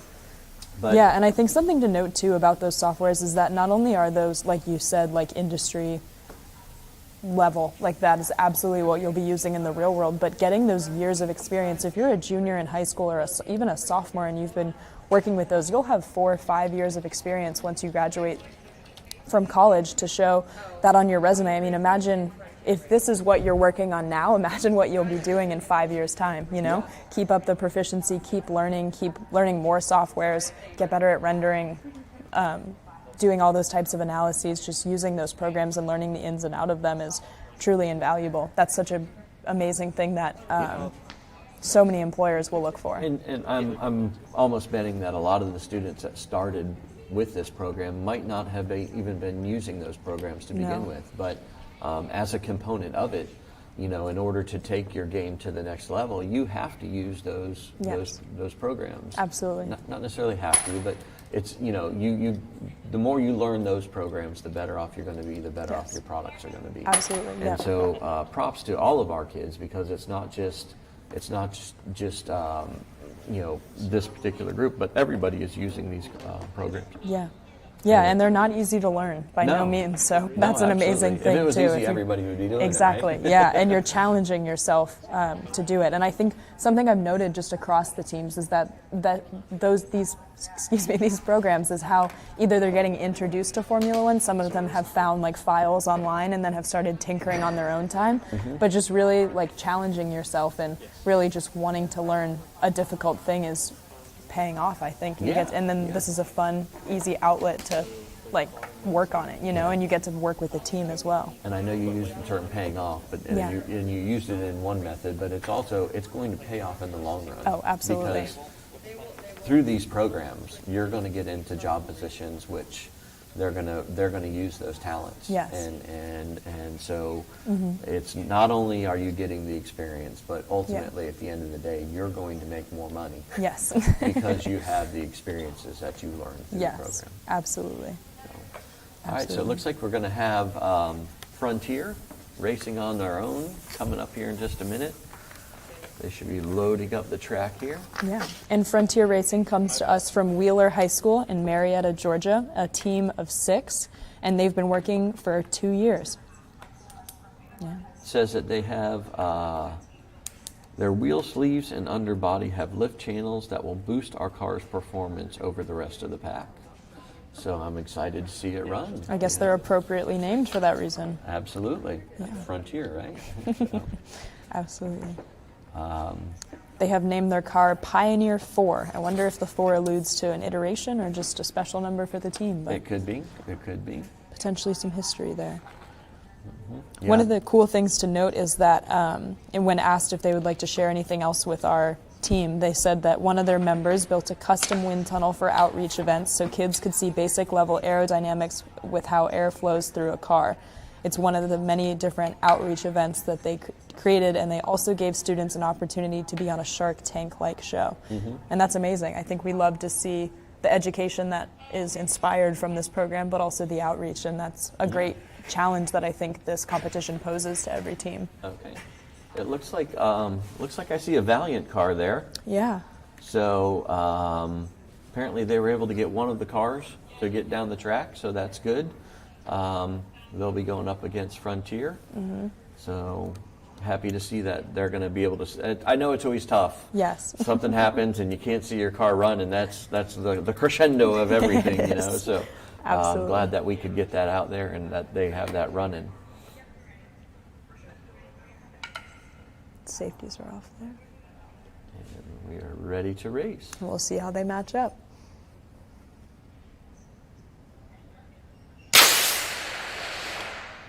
A 1.227 versus a 1.304, so very, very tight race. It is. Both great times. Great times, yep. Oh, I see another one coming out. So they were able to get both cars back in, so that's great for Fantastic. Glad that they were able to get out here and get those ran. Yeah, that makes absolutely. me happy to see. So that's what we like to see, absolutely. Yeah.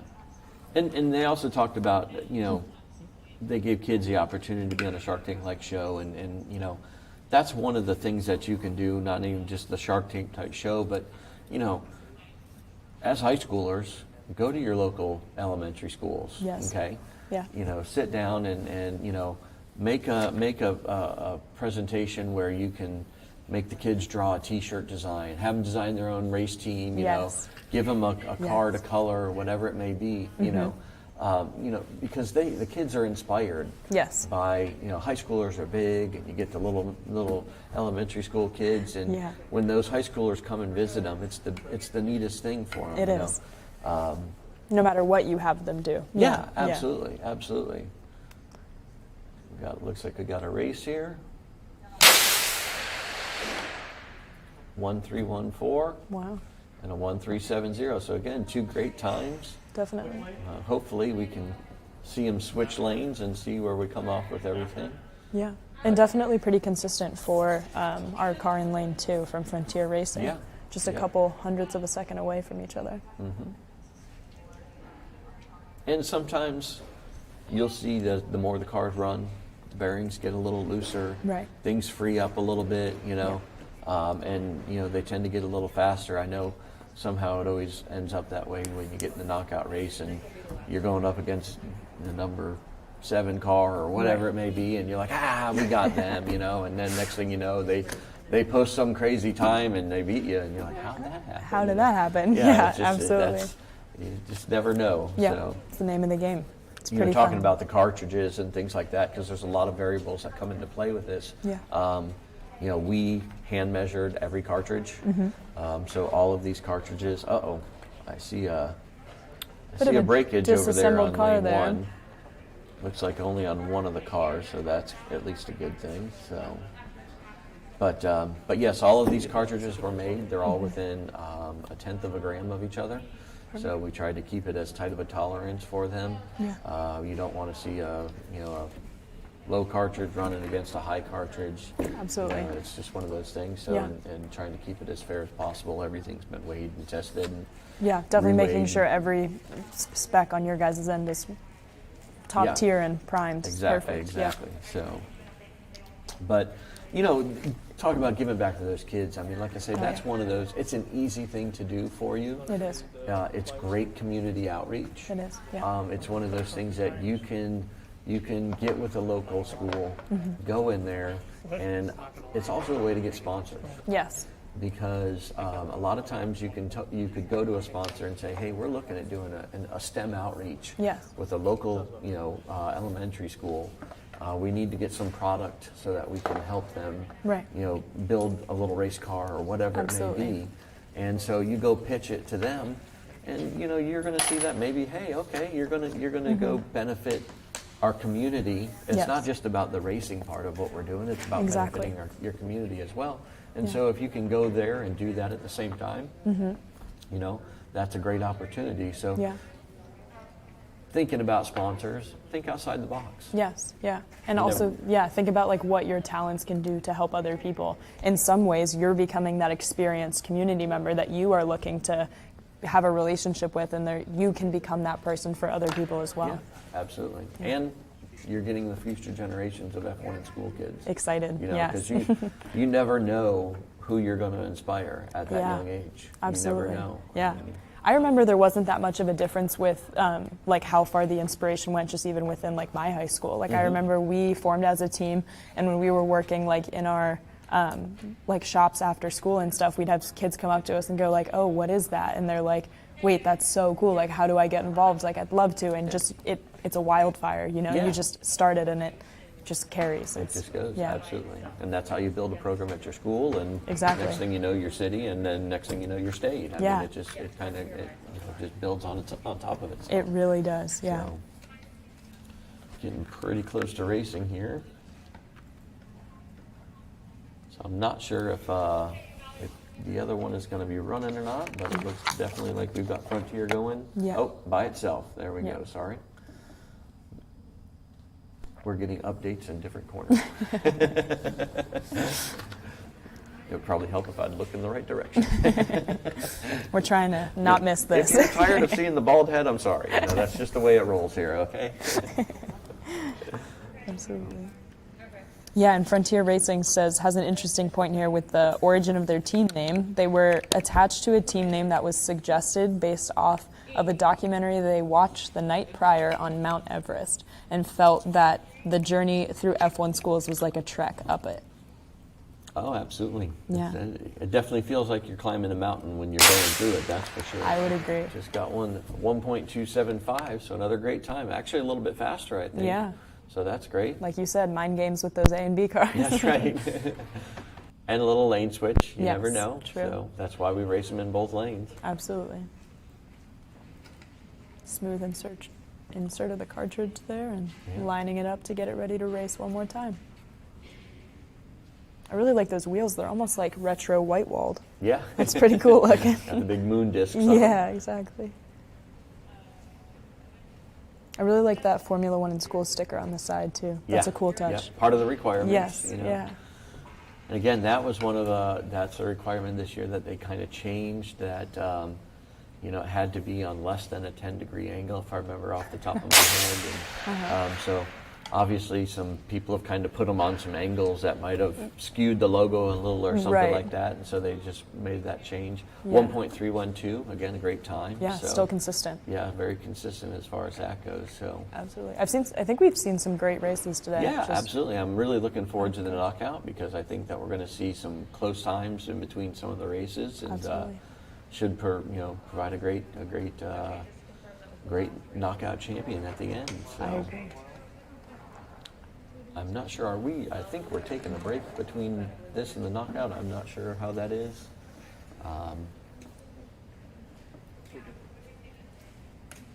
Yes, we are. Okay. So I don't know whenever they're going to cut us off, but we'll keep talking until then. Yes, absolutely. And then we'll see you guys back for an exciting head-to-head. Yeah, I can't wait for that. So. Absolutely.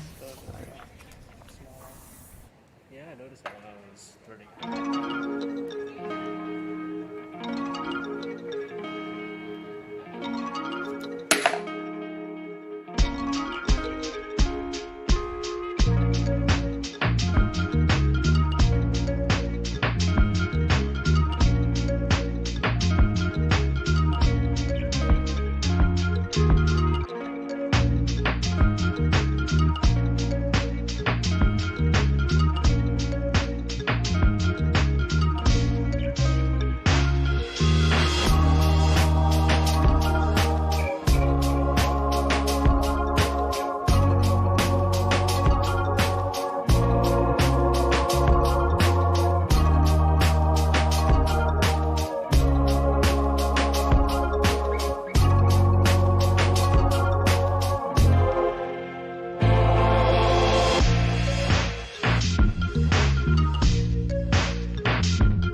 Hey guys, welcome back. We're going to get started with the knockout racing here in just a few minutes. Hopefully over the little break there you had a chance to see the graphics on the car times and where everybody was kind of seated. And I believe we've got just a couple minutes until we get started racing here. So for the knockout race, basically if your car broke and is unable to race, you might still be listed on the bracket, but the cars obviously can't race. But the car that you're going against, even though it's a single car, will still have to race one way or the other, just to keep the amount of runs on the cars the same. Absolutely. So that will happen. But yeah, we're getting really close here and kind of excited, right? Yes. You know, this is what it all comes up to, the knockout race. It is, yeah. Definitely like the most exciting part, I think, of the racing competition, at least. It's the head-to-head, real engaging competition here. So we'll get it going in just a few minutes. Yeah, it's always, I think obviously better in person, but when everybody's all, watching and crowds gathering around it. But well, I'm sure everybody's gathered around the TVs now or computers, whatever we're on, I don't know. So, but I do know that we're getting close here, and just I think overall I'm very pleased with the racing. I've seen a lot of good cars, and I think there's going to be a lot of good feedback to the teams. That should be putting them in a better position for following years if they choose to make it through that. Yeah. So I'm very happy with what we've seen. So Yeah, absolutely. and we'll find out here. I think we see some. Looks like we're going to start with a development class whenever they end up ready, and this will kind of be. It's a one-round knockout race. So we're going to have the cars in differing from what we saw earlier. The A car runs in the specified lane that they wanted it to run in. The B car runs in the opposite lane. So it won't be 4 runs total. It'll just be 2 runs total. And they take the overall fastest time. Sounds good. So, all right. So we'll have 2 cars from the same team, correct? Or is it one against another? It's one against it. And then 2 races? Yeah. Correct. Okay. Yeah. Sorry, there's a little shadow on the track there, so just Yeah. making sure. A little shadow. Looks like we got the sun setting out behind us too as well. So it's a beautiful day in Florida, 70 degrees. So And all of sunny. you that are cold everywhere else, it's sunny and 70 today. So Your cars are and in paradise. Yeah, the cars are chilling at the beach today. They're loving life. Do you think that affects the racing at all? Well, today is real low humidity. True. So that's always good. We don't, we wouldn't want it to be in a real humid environment. The particular venue where we're at, this is actually a breezeway, so we're out in the open, Great. which is a little bit different than normal, but that's what we have to work with right now. So with the COVID thing going on, being Yeah. out in the open air is the better choice for us. Yes, So absolutely. that's where we're working at. So I could be wrong, but I believe this is a development team. It looks like it's going to be 8th gear, and boy, that name's Sprezzatura. So the Harker School and British International School. California against Illinois. The Battle of the Coasts. Yes. Kind of, sort of. Or the Battle of the Midwest to the West Coast. There we go. So The West. West to Midwest. Oh.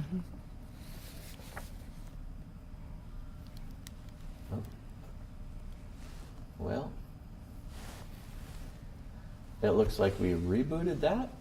And so we're going to have to talk for a few more minutes because that's going to take several minutes for it to reboot. So, Tori, what's your takeaway today? I mean, you've been out of this for several years, and now you're kind of joining us today for a little, is it kind of reviving the old vibes here? It is definitely seeing old team members and stuff and being back into the groove of things, but I love to see the growth, and I think that's what my biggest takeaway from today is that the competition is just growing, it's changing, and it's changing for the better, I think. So I'm really excited to see where it goes, and it's nice to get kind of tied back into it because I feel like I'm back home in a way. Yeah. Unfortunately, I don't think you've probably seen any of the products, the verbals or the portfolios or anything like that, Yeah. because those are amazing, you Yeah. know, and from back when your day when you competed to now, it's changed tremendously. So I think that if you had the ability to see those, you would truly be shocked at what these teams are doing nowadays. Yeah, I would love to. Yeah, I was able to sit in on one virtual presentation or verbal presentation, and that was impressive. And I liked the things that they talked about. It's definitely different than what we did, but kind of brings back those old memories for sure. Yeah. The old toolbox that was forgotten in Yes. Abu Dhabi, right? Yes, absolutely. So no, I think overall, like I said, I've had a chance during our break. Some of the judges were hanging around watching everything, and had a chance to talk to them for a few minutes, and we got a lot of good comments. They were all very impressed with what they saw, and saw a lot of opportunity for a lot of teams, and Absolutely. and hopefully they're going to get the good feedback that they need to move forward and prepare for the ones that are going to qualify for World Finals, and that should be an exciting opportunity for those as well. Absolutely. So, Yeah. I think it's great to see like the diversity just amongst a team, like in their different sections, like some teams have really strong verbal presentations, but it's interesting to see the same content in different forms almost, like the booklet is really different than what they'll say and just things like that. Like you kind of get to know a team because there are so many different, profiles that they create almost. Absolutely, Yeah. absolutely. Obviously, it doesn't have the same look or feel. Correct. We love being in person. Yeah. But okay, it looks like we're going to be started with development racing here. So we've got 8th gear in Sprezzatura, and looks like I believe that is 8th gear that's in lane 1 and Sprezzatura in lane 2. Correct. I think so. And I haven't seen them hit the button yet, but I know we're getting really close. The countdown begins. Yeah. And So- we have a slight delay with the gate, but we'll be getting back momentarily. Okay, there we go. So yeah, obviously for this one, 2 races to decide the champion. Yeah. So that's kind of it'll be a quick and easy one, but Yes. somebody's going to be obviously a little happier, but that's okay. It's all about building that momentum, and like we talked about, the 9.3. Absolutely. Yes. This is just a race. All across the board. That's yes. right. This is just a race, and it only counts for so much. So, definitely the flashy component, but it is the flashy component, and that's what everybody wants to see. right. So, Yeah, and hopefully showing you guys some things that you haven't seen before, just if you haven't had the ability to race your cars on your own. So, yeah, it's an exciting day for everyone involved. So I'm going to try to look through this here real quick and kind of highlight a little bit more than what we talked about earlier with these teams. Looks like the international school, 8th gear, they were friends before they made it to the team, and then they saw a flyer and signed up for a competition. So probably didn't know the leap of faith that they were jumping into. Right. But props to them, because I think that's a great way to get it. Great to hear that the schools are having flyers out there and doing those types of things. Yeah, any form of word of mouth is great. And Sprezzatura, they were inspired by Adrian Newey's autobiography on how to build a car. So that's a great way to get into Formula One. Yeah. 8th Gear Racing says that something that stands out with their car is that they used vortex generators to conserve the weight, and by using them they were able to split up the airflow at the back of the car. And another unique feature is the nose cone that produces uplift, so it floats on top of the tracks. Interesting. Yeah. Yeah. I like their take. That's unique. So a lot different than Formula One, where you're looking at downforce. Right. Yeah, keeping it on the track. Interesting to see that they're trying to get the nose of the car up. Yeah. It makes sense, because the lighter it is, the faster it should go. That's true. So yeah. that's And you great. have that tether line that keeps it on the track. So Anyway, yeah, exactly. That's great. So maybe we'll see a little bit of flight today. yeah. Looks like we got some Seb fans and some Lewis Hamilton fans on Sprezzatura. I like the attitude. Why will your team win nationals? It's F1 in schools. What could possibly go wrong, right? No, nothing can go wrong. Nothing. And they have some solid design principles. So that's amazing. Good feedback from the teams. Yeah. And like I said, they talked about how the difficulties of Zoom and coordinating everything through there. Again, just props to them. So Absolutely. looks like we're ready to go, I think. Maybe. We just had people disappear in front of us. So I know we're getting close. Absolutely. 8th Gear Racing gave us a little bit of background on their name, and they said they chose it because the best F1 cars have 8 gears, and their logo models a gear shift to represent their identity. Their logo colors, black represents power, white symbolizes peace, and red signifies adventure, which they believe all represents our team. And oddly enough, those are also the colors of Formula One in Schools North America and US. Yeah. Good correlation there. Absolutely. Good idea. So.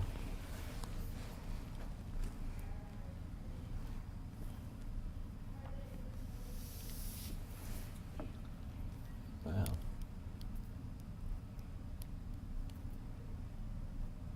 That's the thing about being live. You never know what's going to happen. So Absolutely. you can plan all day long and say that it's going to go well, and then you get a little hitch in the giddy up, but I'm Yes. sure that they're working it. I see the thumbs going up, which is a good sign. Yes. We have cords running all the way around campus, so Yeah. Yeah. This is a fairly Making large sure. school, and the studio is on one side of campus. Yes.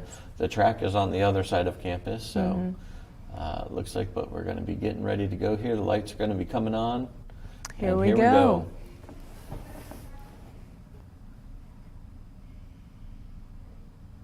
Oh wow, close race. A 1.568 by 8th gear and a 1.653. So very, very close race. Definitely anybody's chance right now. So absolutely.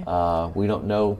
Again, they've got their B cars coming out now, or A cars. I don't know which one they're racing in yet. They chose to run But first. so basically, right now, 8th gear's got the lead with a 1.568.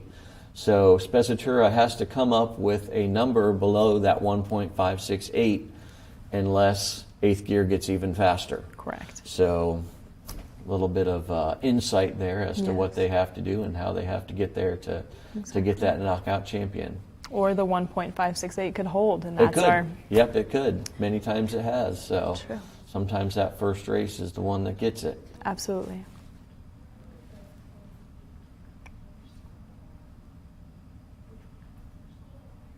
All right, I think we're going to get close here. Yeah, lining up here for our second run.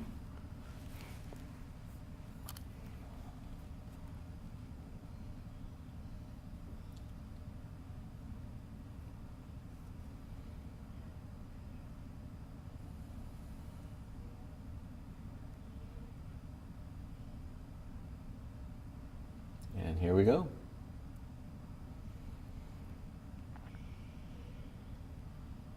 All right, so looks like Eighth Gear is going to take the win with the 1.568. It ended up holding up from the first run. Yep. And obviously the times from the, hopefully those were their A cars, you Yes. know, that ran their good numbers, and the B ones was switching on the lanes there. So Yeah. congratulations to Eighth Gear, and also congratulations to Spezzatura for a first-time team competing. Absolutely. You know, they were right in the mix, and that's what you're looking for. By no means should they feel disappointed in what they've done. They've done a great job. Yeah. And congratulations to both of those teams. Yes, and not at all. And the competition is not over for either of them. So. Absolutely. Again, this is just a small portion Yes. of the whole thing. You know, I mean, Absolutely.